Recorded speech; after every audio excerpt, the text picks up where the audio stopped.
And we're live. Hello, everyone, and welcome to this special program from here at Johns Hopkins SAIS in Washington, D.C. We're here today actually to address a very important question, which is, can citizens recover their democracy in a country that has lost it? That's really the overarching question that we're here to address today. And to do that, we have a very special guest coming to us live from Belgrade. We have Judge Miodrag Majić with us. Welcome, Judge Majić. Hi, everyone, and thank you for calling me to join you. Thanks very much. And we're going to look at, of course, Serbia's crisis, this long-running crisis in Serbia. We're going to address that, but we should remember here, and I want to emphasize that this has implications not just for Serbia and for Serbia's neighbors. It has wider implications for Europe, for here in the United States. Again, this is a fundamental question of whether citizens can, in fact, recover their democracy once it's been lost. And joining me here in this conversation with Judge Majić are two SAIS students. On my left here is Kaja Burja from Slovenia. Hello. And on my right is Matej Sekulic, Serbian American. Hello. Hello. And just to provide some context, Judge Majić, for you and the viewers before I give you the floor. So since November, following the collapse of the overhang, the train station roof, exterior roof in Novi Sad, the second largest city in Serbia, very busy train station. And this collapse in November tragically killed 15 Serbian citizens. And since then, the country has been in turmoil with protests that are student-led, but have since spread all over the country. And coming up on Saturday, there are major protests planned for Belgrade. And so this whole movement seems to be coming to a crescendo. Where and how it will end up, of course, we don't know. Now, what makes the region, of course, of great interest is developments in Serbia and also Serbia's neighbors. And I should point out here that today here in Washington, we have the visit of the Secretary General of NATO, Mark Rutte. Where was he just yesterday and the day before? He was in the Balkans. He was in Bosnia-Herzegovina yesterday and the day prior in Kosovo. So developments in the Balkans are of keen interest, not just to the people who live there, but of course to many others as well. So with that, Judge Majić, let me say that we're really honored that you join us here today. And if you'll permit me to say this, Judge Majić is no ordinary judge. This is a remarkable figure, both as a jurist and well beyond just only on the bench. For 15 years, he's been a judge on the Court of Appeals in Belgrade. He represented Serbia at the International Criminal Court. He helped draft some of the key laws in the field of criminal law. And criminal law, of course, features in the discussion of liability and accountability for the Novi Sad train station tragedy. He's also here. We're an academic institution, and I should emphasize here that Judge Majić is an academic. He holds a PhD in law, teaches law at the University of Belgrade, is the author of many articles and monographs in the area of criminal and international criminal law, lectured widely, recipient of several awards for his contributions. But beyond the law, beyond that, he is also author of novels and engaged as what we call in the United States a public intellectual. He is one of the initiators of the pro-glass movement in Serbia, and I should note he's been an outspoken critic of the government and often appears in the media. So with that, Judge Majić, again, welcome, and you have the floor. Okay, first of all, thank you for calling me to join in this discussion and definitely for this nice words that it's all about me. Um, I will try to be as brief as possible with some introductory note for our listeners. I would say that even though it looks as maybe a bit different, the situation in Serbia is neither new or unknown, especially for us who are participants of these events. For more than a decade, I would say, there were strong signals that President Vučić and his party, SNS, is called Serbian Progressive Party, are destroying institutions, free media, rule of law, and individual freedoms. That was obvious for more than a decade here. It was also visible that there are very dangerous signs of connections between the organized crime, corruption, huge drug dealers, and figures highly positioned in our political life in that last decade. There's one more thing I would like to stress out. Unfortunately, I would say the response from the, let's say, a free world was very weak, mild, but usually supportive for this type of governments in Serbia, despite many reports, dozens of interviews with foreign diplomats, talks, roundtables, and everything else that took place in this 12 years of SNS and President Vucic's power. So it was many times that reports from Serbia were, we are in a big trouble. We are going nowhere regarding democracy. We are backsliding from where we were. But as I said, the response in official reports of OECD, EU, whoever was, yes, Serbia is slowly progressing towards EU and so on and so on. And I'm very sure, and I would just like to start with that unfortunately helped very much the situation as it is, and that nobody is innocent in this where we are today. And we are today, really, it is not exaggerating to say, the government is talking about this, at a possible civil war in Serbia again, because it's the confrontation is so high. I'm sure we will talk about it, some of which you can see in media. Saturday is presented as the D-Day and the biggest day of all these protests in Serbia, and the government, President Vučić, are permanently saying that that will be a day of clashes, of actually clashes of two groups of highly polarized Serbia of today. I'm very sad to say that again, for the decade, President Vučić was, for many reasons, we could also maybe tackle them, a darling of the Western society. Stabilocracy was the key word, not democracy. Stabilocracy was the key word, always in front when we talked about, yes, we do not have institutions, we do not have media, we do not have a rule of law. Yes, but you have stabilocracy.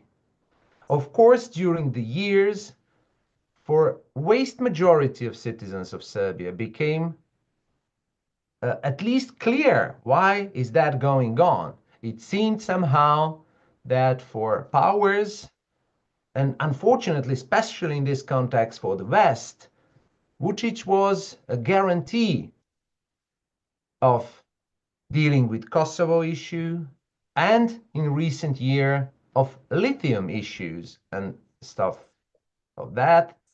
And he played in that, terrain very well. He was always partly turned to the east, partly turned to the west. But in the meantime, the most important thing for the citizens of Serbia was his building autocratic regime with all these characteristics that I just mentioned. So the Novi Sad tragedy is not something, it might seem like that, but it's not something that came out of the blue. It was the maybe just the last notice for majority of the people where we are right now. It was visible from the beginning of that tragedy that government is unwilling to prosecute it properly. And now it was very visible. Why is it so? It is not only because of possible mistakes during the building of that site, but it was much more because of the possible corruptional scheme behind that, that was in a core essence of the SNS system of ruling during these years. And that's how all that began, because people understood that it's not anymore a question of law in some metaphysical sense, that now corruption and destroying of institution literally kills people, and it will happen again and again and again. And that's how I see these protests turn out to be so big, so important, and actually now almost whole country is in a way in these protests. Okay, I will stop here just to give you Sure. the overall picture and be very happy to answer if I can, Sure. of course, your questions. Well, thank you, Judge Majić, for that. And I should say, I had the honor of meeting you in Belgrade last month. I was in Belgrade and in Novi Sad last month. And the point you just emphasized was said to me by a number of people, that when I asked the question, why now? Why? Yes, this is a terrible tragedy, but how did this explode into this? And people said, because this, in a way, people could imagine I could have been under that train station. I could have been there. My family could have been there. And to see, as you said, that the implications of corruption, that it's not just some theoretical thing that, some people are getting rich. No, it's this is now our safety. And people are wondering, well, what about the rest of the infrastructure? What about even the high speed train line that goes? And I took that train there from between the two cities. So we have that. And you mentioned lithium. And I just say that along with Mate and Kaya, we did an event in December on that topic. And what we tried to do with our the interlocutors from Serbia was to present and challenge them. So we're going to ask an array of questions, and I'm going to begin to challenge you a little bit, just to, again, by way of illuminate all of this. So let me take it from, say, the perspective of President Vučić. Okay, he would say, "Look, we've addressed all of the demands of the students. We've addressed all of these demands. That even the prime minister has resigned. We've moved. You can see we've had visible moves against corruption.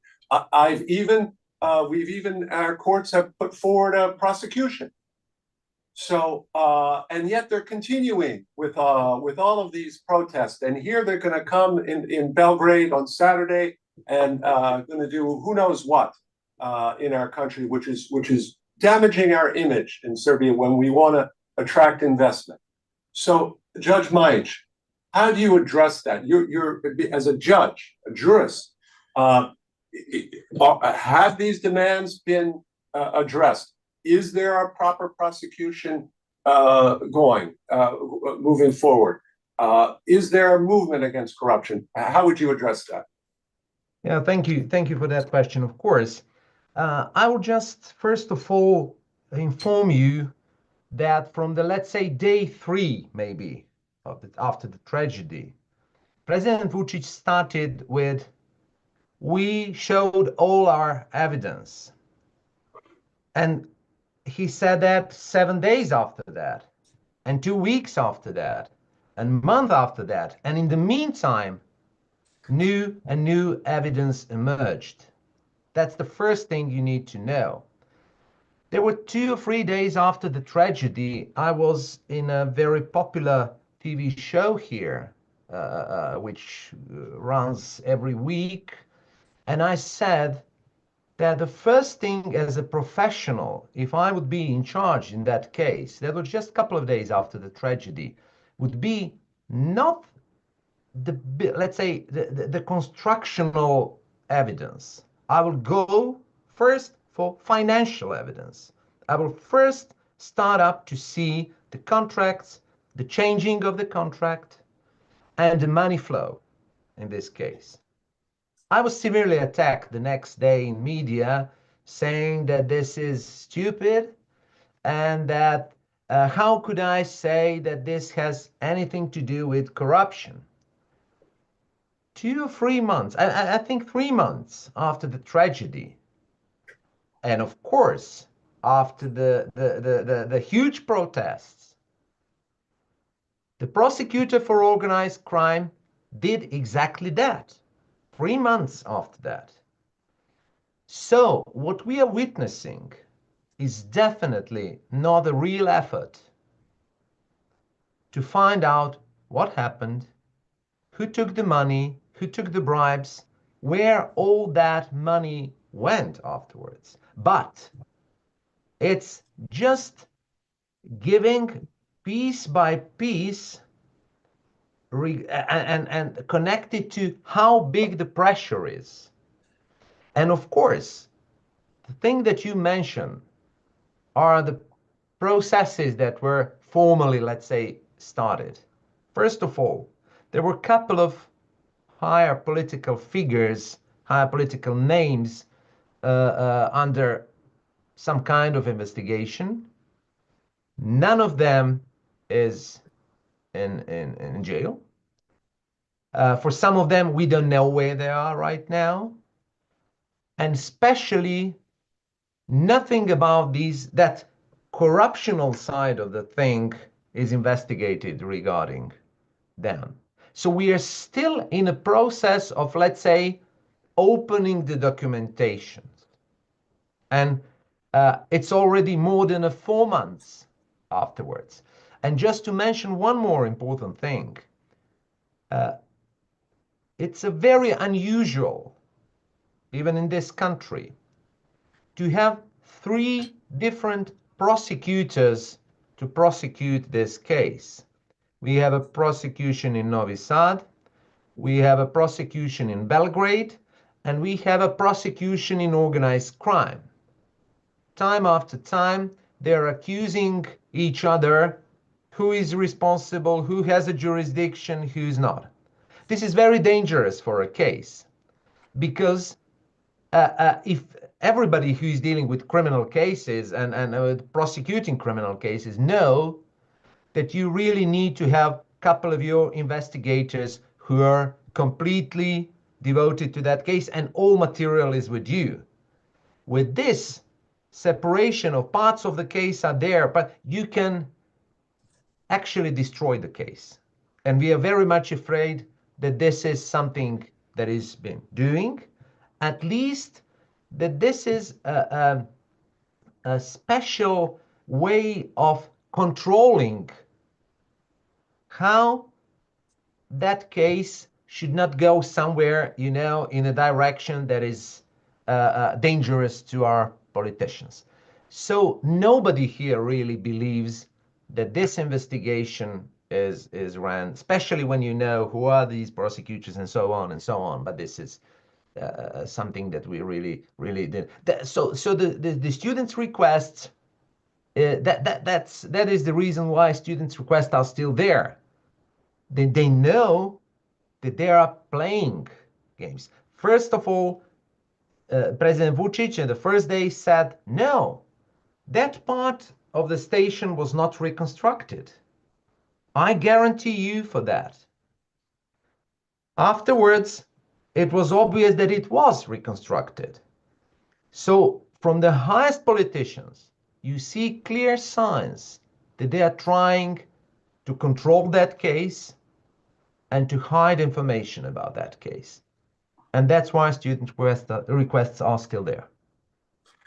Exactly. And as I understand it, there were some academics who were given the role to review the student demands and to make an assessment as to whether the demands have been met, and they came up with the same conclusion that you did. Now, Judge Majić, obviously, everyone wants to know. There's many aspects of this we can talk about. It could well exceed our 1 hour, and Kaya and Mate will have questions in a moment. Everyone wants to know this. I'm going to jump to it because if you think about any viewer here, they're going to want to know the answer to this question. They're going to want to know, how is this going to finish? How is this going to end? And let me put that into context for people who are not as familiar with the topic. So this is student-led demonstrations. They're not only student demonstrations. It's spread now. It's spread across the country. The political opposition, which had been marginalized, has now visibly gone in. We have the confrontations in Parliament. I believe it was the 4th of March. With smoke bombs. And by the way, this made news here in the United States. This was visible here. People who know nothing about the Balkans saw those images. And so it's spread now. And we have this major protest coming on Saturday with, as you pointed out, potential for violence, for clashes. Maybe those clashes are desired. We don't know.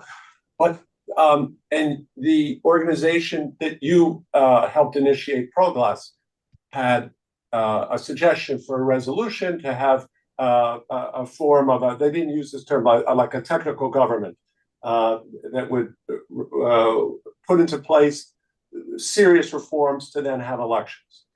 President Vučić has said, quote, they will have to kill me before I will put in a technical government. Okay, so he is for what it's worth, that moment, ruled that out. So and again, the students have their original demands. They don't speak in terms of we want they didn't even demand the prime minister to resign. As far as I know, there is no demand for elections, no demand for the president to resign.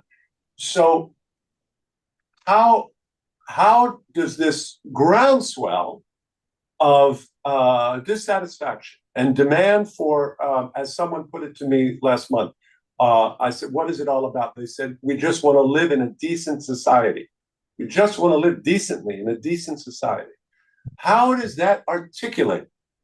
How is that presented in a concrete fashion to have some resolution? Or is this going to just go on until ultimately, as in other countries, the protests fizzle out? Yeah, of course, it's as you said, it's the biggest question of all right now in Serbia, the $1 million question, as they say. I'm not sure that I can give a definite answer what will happen, but I can maybe help you in better understanding what are the possible ways out of this. in a let's say a normal democratic society, the way out will be elections. And even President Vučić said a couple of times, okay, we will go to elections. But in Serbia, because SNS and President Vučić destroyed the electoral process completely, and it was reported from the OECD on the December elections that it was enormous theft, enormous organized theft in elections. It's not a way out, because we could definitely jump out in the same situation. And it's very understandable why President Vučić is saying, okay, let's play it again under my rules, with my media, with my voters registries that are already fixed, with voters from other countries that I'm always bringing and that are now reported, and so on and so on. So that's not the way out. So it's even more of a problem how to address this issue. On the other hand, you have students which have a huge support now in the public, even amongst the SNS voters. Huge support for them is. But as you said, students decided to stay out of even mentioning politics. In a way, it was a wise move, because in that way they actually attracted the broadest possible auditorium for their ideas. But that it's not a way out. Somebody needs to, politicize these requests and turn them out into something normal and new. That's why Progress, after really serious thinking in the debates, came out with the proposal. We called it transitional experts, whatever government. But the important thing is that we really believe that from here where we are, with huge protests, huge disbelief in institutions, and possible clashes, the only reasonable way out is to have completely independent small expert transitional government, which will have two main tasks. The first, to fulfill the students' requests, and the second, to prepare conditions for, let's say, even the semi-fair elections, in which all parties, all actors could then, compete. And the term of it will be 6 to 9 months, not more, preferably 6. But regarding the huge amount of work they'll need to do, maybe from 6 to 9 months. So that is our proposal. At the beginning, as you said, President Vučić, I think it was an hour or two after our announcement, he said, no way, you have to kill me. Of course, nobody asked for that, but that's his way of expressing himself in the public. And I will never give you that. It's not a Proglas that is asking to be a part of that. It's our proposal to have their experts, professors, or so on and so on. But I think that as times go by, as we witness bigger and bigger protests, that even though President Vučić still says no transitional government, I'm not sure that at the end of the day, it won't be also his last opportunity. Interesting and important thing today happened, that one of the members of the co-ruling party, SPS, Branko Ružić, on TV for the first time also said, yes, we believe also that kind of transitional government must overcome this, which is more important. Other oppositional parties said, yes, we are happy with this, we can agree with that. But for the first time, the member of the co-ruling party said so. it's not just that it is our idea, but we are afraid that everything else is a way towards something very, very bad in this country. And that it has to be support for this, because it's the only democratic way to overcome this. Very well. Judge Majić, first, let me say I may have, for our viewers, forgotten to identify myself. Identified everyone else. So this, Edward P. Joseph, I teach here at Johns Hopkins SAIS, and I'm also senior fellow in the Foreign Policy Institute here that is hosting this excellent program. Judge Majić, thank you for that.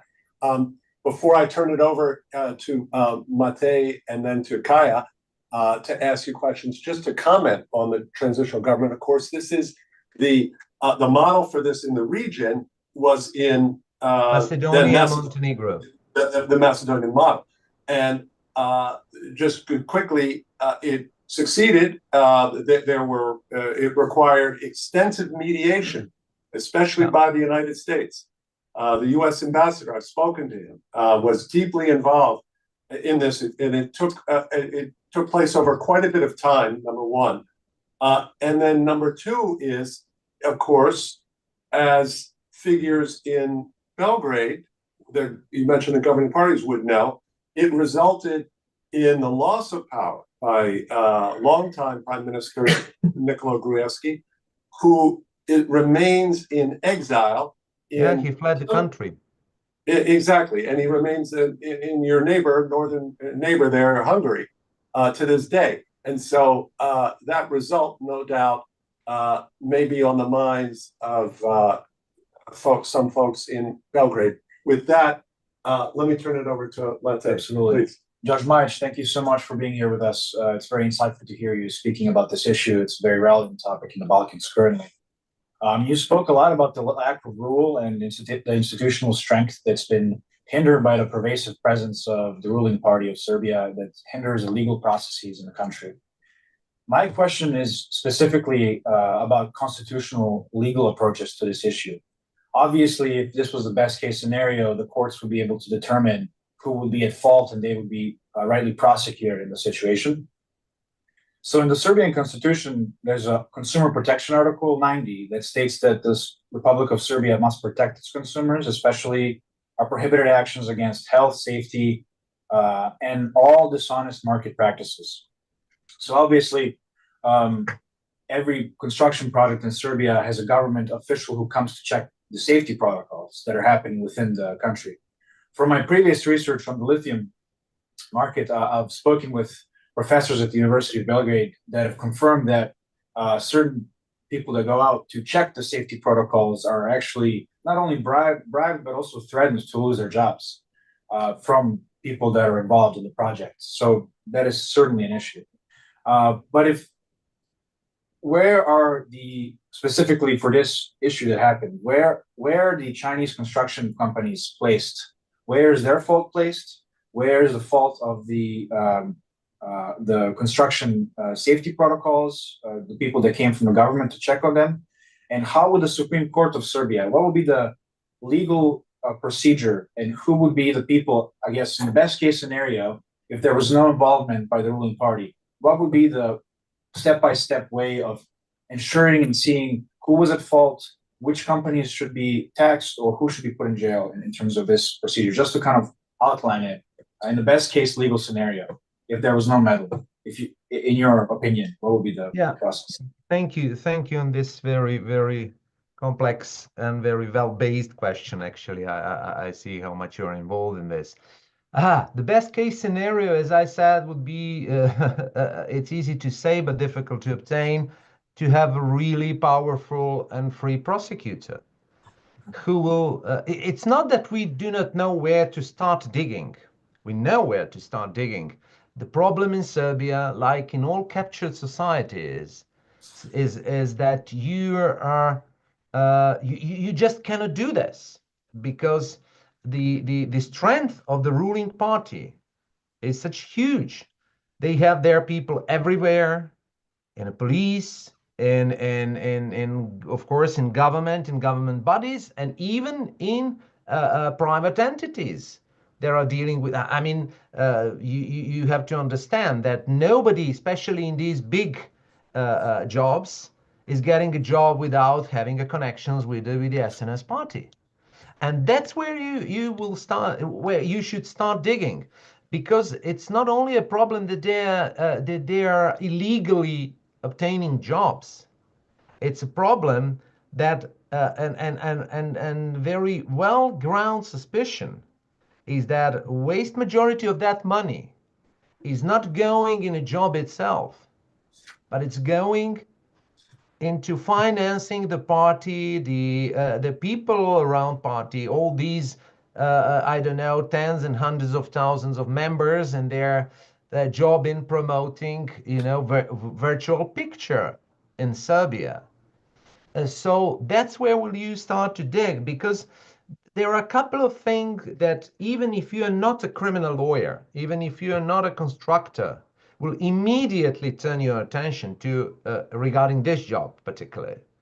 At the beginning, the proposed and in a contract, the value, the value of the job was 3 million, and it ended up as in a 16 million job, more than a 5 times. More than a 5 times it became more expensive. So yes, we can understand that jobs of this type sometimes go beyond the proposed, you know, budget. But for more than a 5 times, okay, maybe it really happened. But as a professional, that's the first thing I would like to see. What happened from 3 million to 16 million? I would like to see all these amendments to the contract, why and how they were put in place, how many subcontractors were in this job, and from what we hear, it's enormous number. What they do, they engage the Chinese company as a contractor, but then the Chinese company is subcontracted the tens and tens of new subcontractors from here. And I would really like to see how that money flows, where it really went. That's why I say I believe that that will be the starting point before even checking the constructional quality of it, which was definitely not good because it happened. But these numbers are raising serious doubt about what really happened. And when you know that Progressive Party and President Vucic, one of their biggest, how to say, marketing says in especially last 5 to 10 years was, we are building Serbia. There were enormous numbers of these works, roads, and in almost every of that work was a very similar situation. Always the same or similar contractors and subcontractors, always the same thing, starting from one point and then 5 times or 10 times or 4 times more. And usually there is a clause, because of the foreign partner, we cannot show you the contract. And you have all the elements of corruption. You have something invisible, you have something that changes numbers, and you have something that now collapses. So that is my, and if you just to finish, if you add on all of that, the time after time, like yesterday for perhaps, you have a clear journalist investigations about enormous quantities of money paying hand by hand, actually money laundering, to supporters, now to these, let's say, students in a park in front of the presidency. You must ask yourself, where is that money from? Where's that money from? And we believe that at least partly that money is coming from that black market which is dealing with these state contracts in Serbia. Thank you, Judge Majić. That was very insightful. And I do have a sub question for you, because you did mention that there are the same kind of subcontractors and contractors that appear at every tender system, essentially, which in Serbia means that for every construction project, the government holds a tender, and then they allow those with the best proposition to be hired for the job. So what would be, I guess, the legal proceeding as to how to acquire those documents? Is there a way that the court has to, is there something that the court has to approve for investigators to ensure and see what's inside of those contracts? And my second sub question is, if it is a foreign subcontractor, does that immediately mean that the investigators cannot legally access that information? Or is there a way for them to access it through legal approval? Thank you.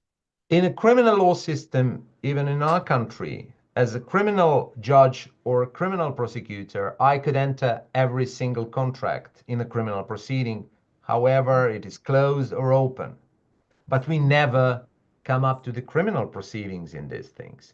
And you mentioned the way in which these contracts are actually, who is entitled with these contracts. But for instance, for the huge, I would say, very extremely suspicious project named Expo, you have already in a law brought by the government the clause that it could be completely private, that it shouldn't go to the public announcements.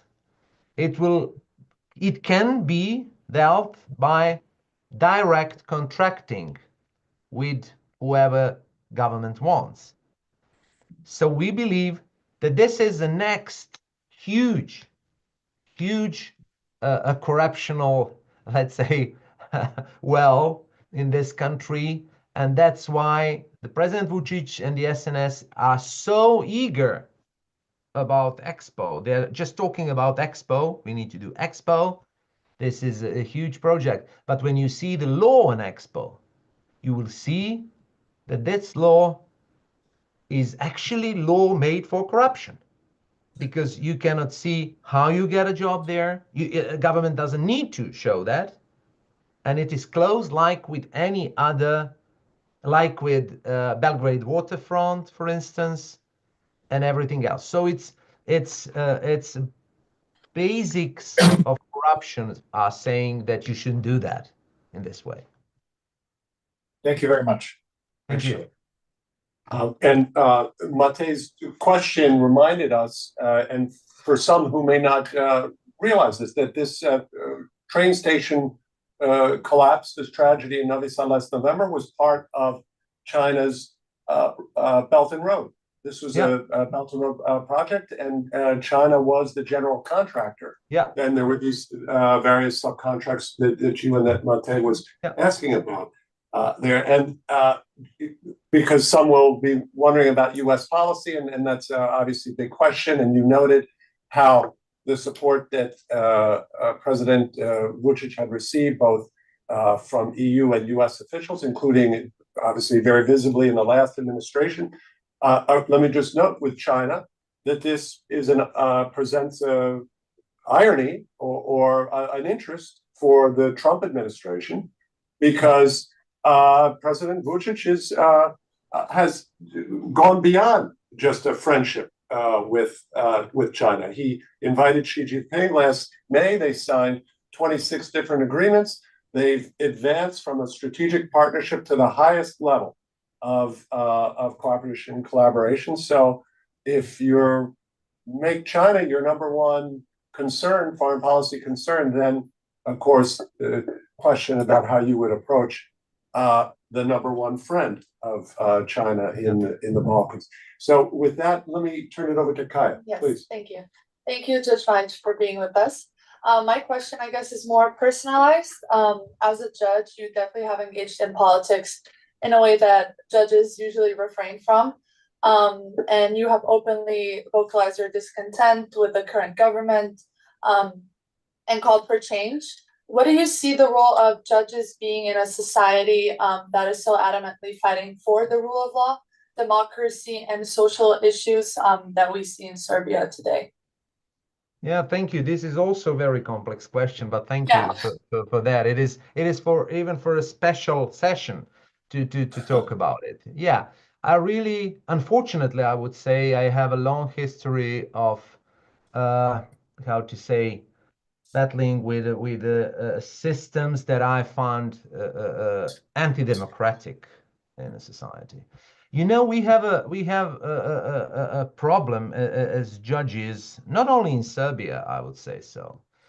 We have a problem with judges' rules, of judges' behavior, because they are always established for the, let's say, at least semi-normal situation in a country.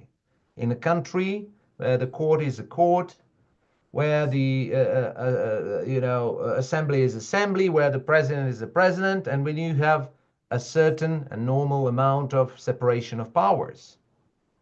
But what to do with these rules in a country where president, for instance, is not obeying any kind of rule, where he is starting his working day saying who is guilty and who is innocent in a particular case, when he is telling, I will never give you that man to be prosecuted, for instance, when he is saying that judges are corrupted because they criticized so on, such a behavior, and so on, when in assembly SNS party members are saying that, I don't know, judges are spies in this country, and so on and so on. Are these rules enough in these situations? Or, and I put that question to myself 15 years ago, can judges be silent in these situations in the countries of such? Can I be silent when I see that president and his party, for instance, are destroying a part of the city which is 200 meters from my window, and the president after that says, okay, so what? I would do this if I was asked. And you see clearly that he is supporting, and that he is in some way behind that. Can you still be a judge, silent, just doing your work in judgments? Or you have, in a way, an obligation to try to defend the position of a court in a system which is damaged in that way.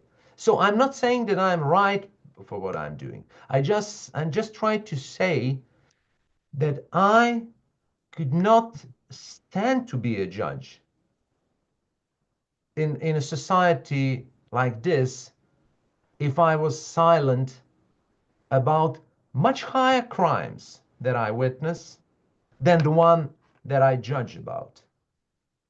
And if I had to be silent about that. So it's a very complex issue, of course. And I know that there would be different views, and there were different views, even amongst colleagues here in other countries. But it's sometimes you really have to be in that situation, to experience that situation, to experience that everyday injustice that you witness. And for me, being a judge in such a critical circumstances needs you to stand out and say, no, this is wrong.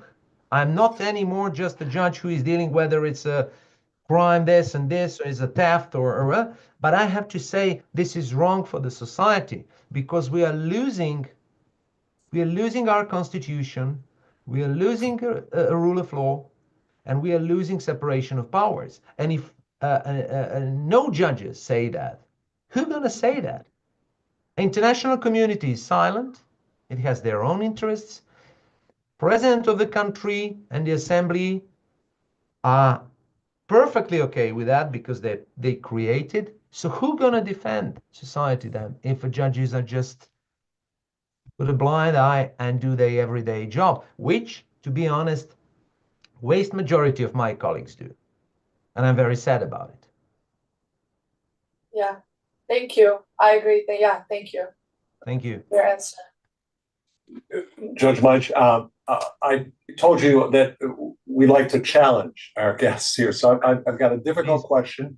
I'm going to mention, you brought up earlier, though, you mentioned that term, stabilitocracy, and of course, President Vučić hasn't delivered on that either. We have anything but stability among Serbia's neighbors. So this is a term that I think should be banished. Now we can no longer even conceive of such a term. But I have a difficult question.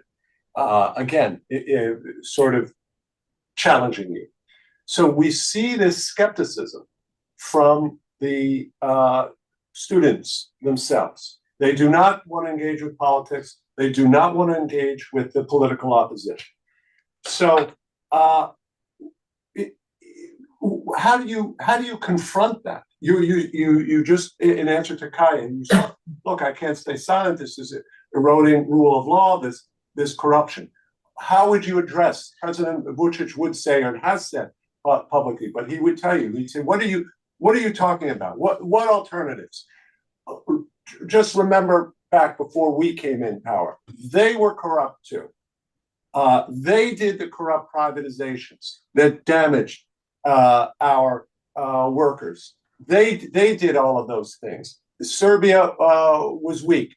Our economy is much stronger now, and you know objectively what the data are. So yes, okay. So we made some mistakes here and there, but what are you going to get with these guys? We tried that democracy. You're just going to get more chaos, and you'll get corruption to go along with it. So how would you address that? The question of what actually new elections would bring. Thank you, and that yes, it's a complex, of course, question, but I'll try to somehow put some light on that.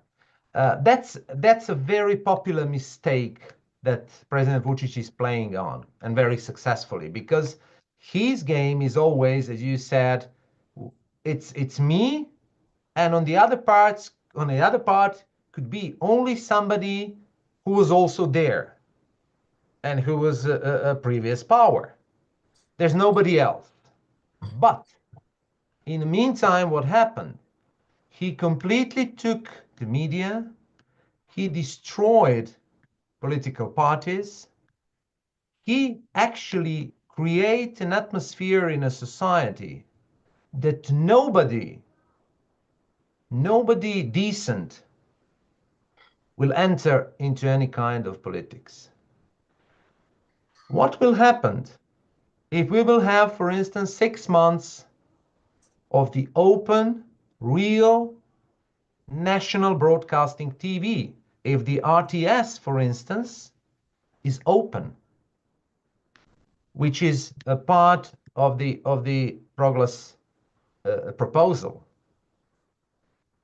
you will have a chance to present to the people of Serbia many very talented, I'm assuring you, very talented new politicians from locals, from other cities, who do not have their opportunities, and some of them do not want to enter the arena in which you immediately go into President Vučić machine of destroying people in all these tabloids, and nothing else but tabloids is there, because these two free medias are not visible in vast majority of the country.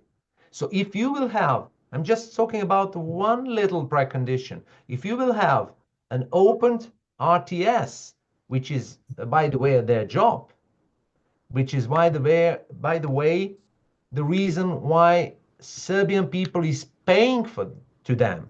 The only media that is paid by citizens is a national television of Serbia. Imagine now there to be open, and open to new faces, new politicians, and open to documenting crimes of the SNS and people connected to president. So I'm sure, I'm not talking about miracles, but I'm sure that that will bring up many new options in Serbia, which are now silent. And they do not want to enter into game because it's useless. They know how the system works. And that's why I said at the beginning that this is a trick of Vučić, because he is presenting to the more than a half of citizens of Serbia that either me or those who were before 2012, which is not the truth. By the way, majority of these who were before 2012 are right now in the SNS party. He took all of them. So it's definitely his game, and it's not true. Yes, you're right. And as you mentioned, prior to 2012, we should note here the tragic assassination of Prime Minister Zoran Đinđić, the anniversary of which just passed. Yeah. Yes, exactly. So this was, of course, what a terrible tragedy for Serbia and for the region there. Then I just note you pinpointed this question about control of the media and the opportunity if RTS were open. And we had this example that just happened where there were protests, if I'm correct, Judge Majić, at RTS. Yeah. And we have this big debate here and everywhere about truth. Oh, is there any truth anymore? And how ironic at that, I believe it was at that protest, Judge Majić, that a police officer was severely injured his eye. He could possibly lose vision, which is terrible. And it turns then the government, I won't mention names, said, you see what these violent protesters did. Then it turns out, and as I understand it, there's video, that this terrible injury he suffered was actually caused by another police. Exactly. So, and here this is at RTS, in front of RTS. So you see this battle over of truth, and that there is a truth. And people say, oh, there's no truth. There is a truth. Either this police officer was injured either by a protester or by police, and it matters enormously what was the truth and what actually happened. So I just wanted to share. One more, that was just one more proof of what we are saying, that I'm sure that president knew what happened. But this is very dangerous game that he plays, saying that students actually did it. When it was obvious, there was, the picture on the phone, the video on the phone showing how he got it. Later on, even his phone call emerged, where he's saying, yes, I know, but I cannot go to public. So you see that these, the way in which this country is ran is very dangerous, because everything, as I said from the beginning, is ran on a lie about what really happened, on a lie about successes, on a lie about connections of politicians of this country with criminals, and so on and so on. And if you do not have the mean of communication to communicate that to the majority of citizens of Serbia, it's much easier than to win the elections, I'm sure.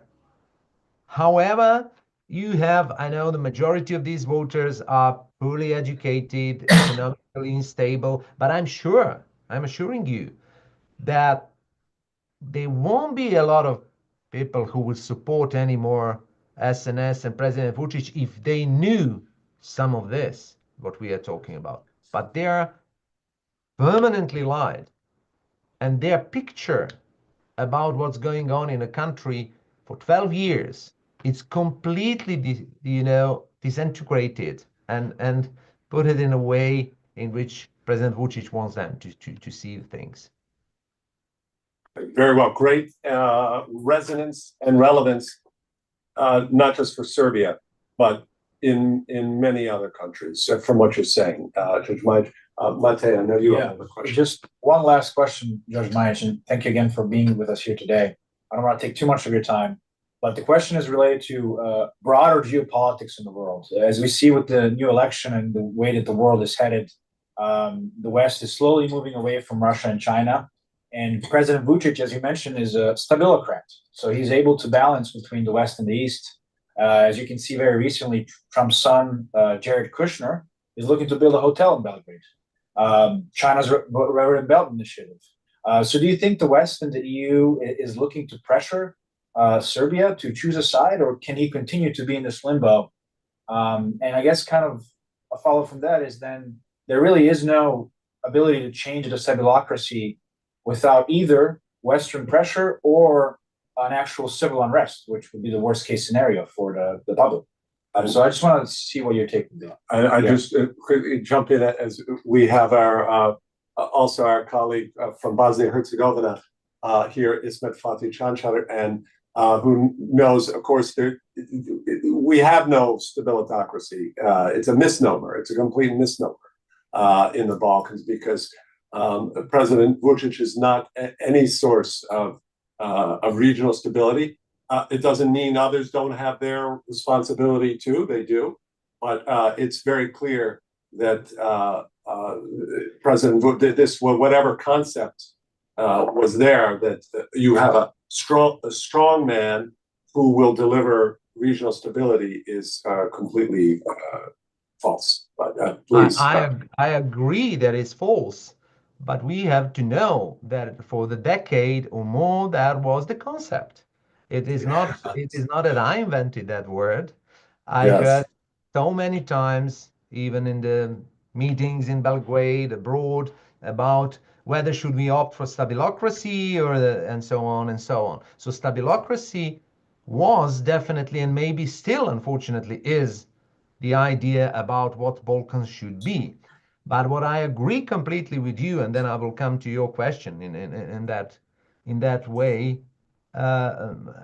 President Vučić was completely wrong figure for if somebody ever thought about a stabilocratic regime, he was a very wrong figure for that. Because to be a stabilocrat, you have to be stable. You have to be the meaning of that word to accomplish the goal that you want to do with. And his governance is very unstable in many ways. He undermined, as I said, the majority or almost everything about very fragile democracy in Serbia that was established before. And of course, when we know that Serbia is one of the major countries in the region that must somehow impact the region, instability must somehow impact regarding your question, of course, I'm definitely sure that if the approach was different, it won't go that far.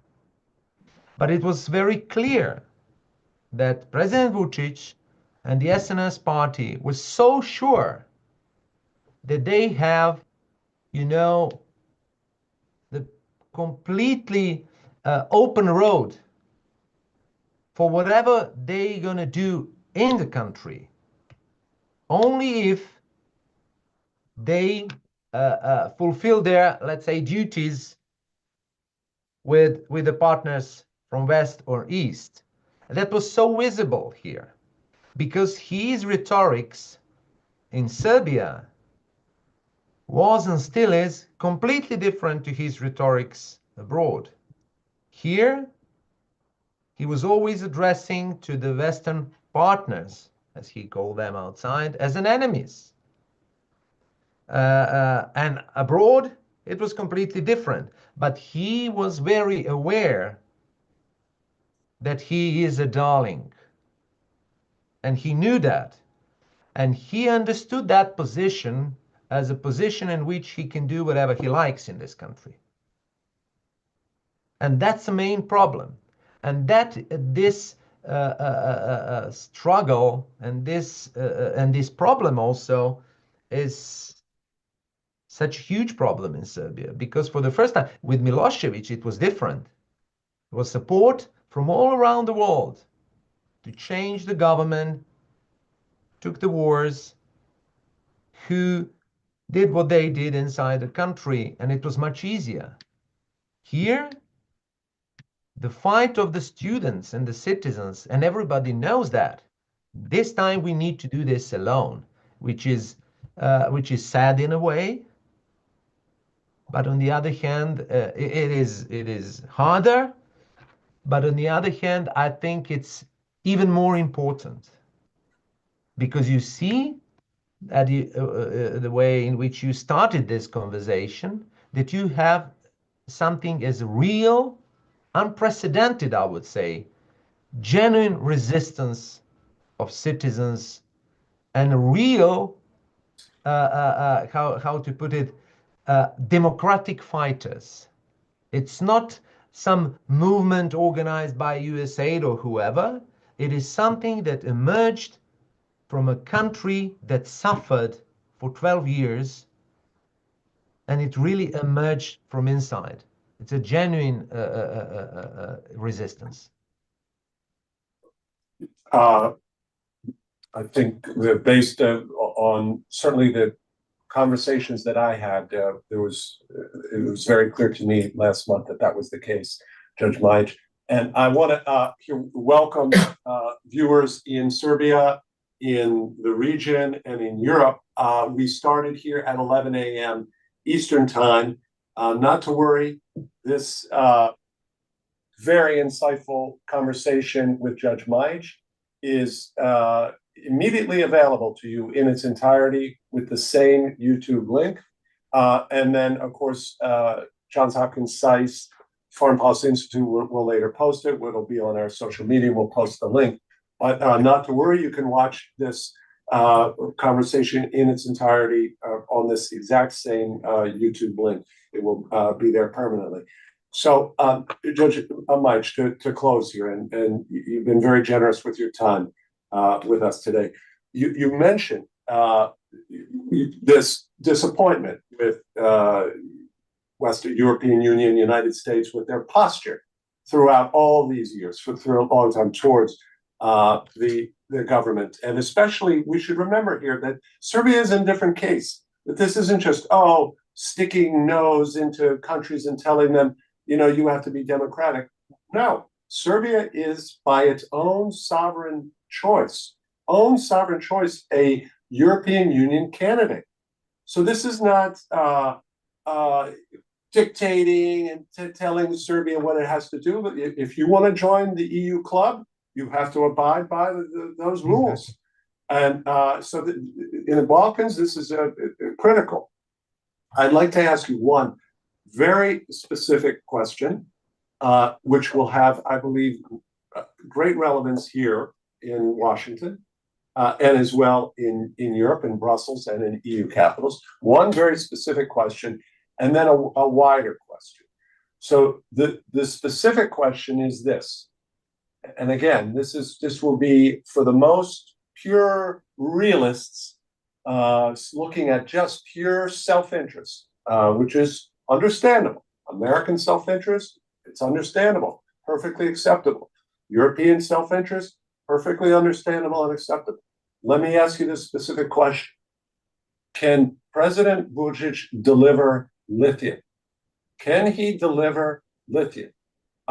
Especially now, already the lithium project prior to these protests had been postponed in the face of public opposition. And so now I ask you that very specific question, because someone in a policy-making position will want to know that, and it'll be great relevance to them. That's number one. This second, and this would be a closing question for you, Judge Majić. What do you want the U.S. and the EU to do in this situation? What you said that this is coming from within the country. This is not color revolution. This is not foreign-inspired USAID or anyone else. So what should the US and EU do? Should they go beyond this? And we have concern expressed from the EU about the protests. They're concerned about escalation. I'll note that Martha Kos, who is the Commissioner for Enlargement, she revised her comments, and she didn't just call for dialogue. She called, as sort of initially, she in the European Parliament, she called for the conditions for dialogue to be created. She didn't just say enter into a dialogue. She said the conditions, and she also sharply criticized the attacks on the European Union from an EU candidate country. So, and the United States, well, you know, we have various signals. It's still new. I just would note here that Secretary of State Rubio made very pointed remarks aimed at Serbia's neighbor, Bosnia-Herzegovina. And these were very pointed there, and we don't want to get into that separate crisis, but they were a clear and stern warning that the U.S. Stands by Dayton Agreement and stands against those who want to undermine the country's constitutional order. That's Secretary of State Rubio, and again, you have the Secretary General of NATO just there, and in Kosovo the day before. So those two questions: can President Vučić deliver on lithium or not really? And second is, what would you want the US and the EU to do in this situation? Okay, thank you. First question, to be as clear, as brief as possible, I will say I don't think so, that he can deliver. Even before all of this, the opposition of the people of Serbia regarding lithium was so strong, and still is, that I didn't believe even then. And especially after this, I'm almost sure that he cannot deliver that. And this is out of the question, in my point of view. The second question, what I'll be happy, or what the people who share the same vision of Serbia would be happy the US and EU do. Maybe it's a difficultly put it question. You know, I would say maybe first of all to try to stop to put a blind eye on what is going really on here, because it really seemed that it is putting a blind eye on what is going for decades here. Even it was very obvious what we are witnessing here. And one more thing, you know, you also mentioned that, which is very important. Serbia entered into agreement with EU, not with China and Russia, to become a part of democratic family of EU. So there's a shared responsibility. It's like in every contract. It's not only one side. If you have the other side, which is EU, there is also a question why we are right now in worse democratic condition than we were before entering in the contract with you. And who is responsible for that? It's easy to say it's only Serbia. And I would say I have a lot of things to say about my country, but it wouldn't be true. The other part also shares a huge responsibility. Why in 21st century in Serbia everybody again speaks about a civil war? Is it normal? Is that the way in which EU accession is ran in any country?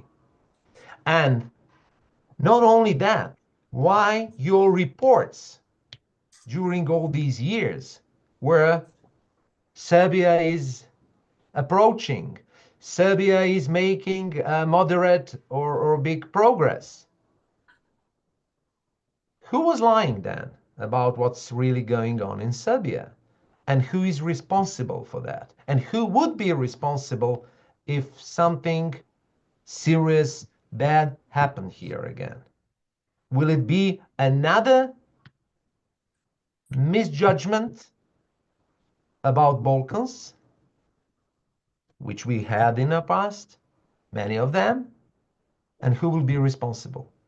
So that's my answer.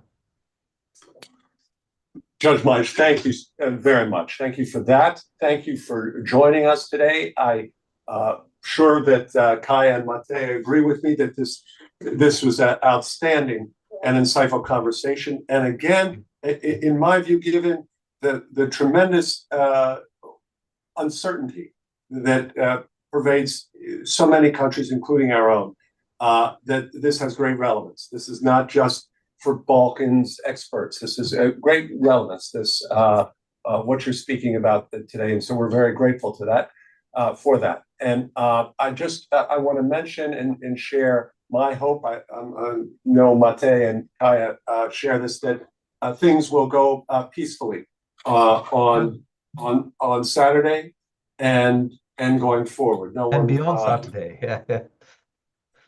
Yes, and no one certainly wants to see any violence. And to our viewers, again, let me remind you, this excellent conversation is available to you on the same YouTube link in its entirety.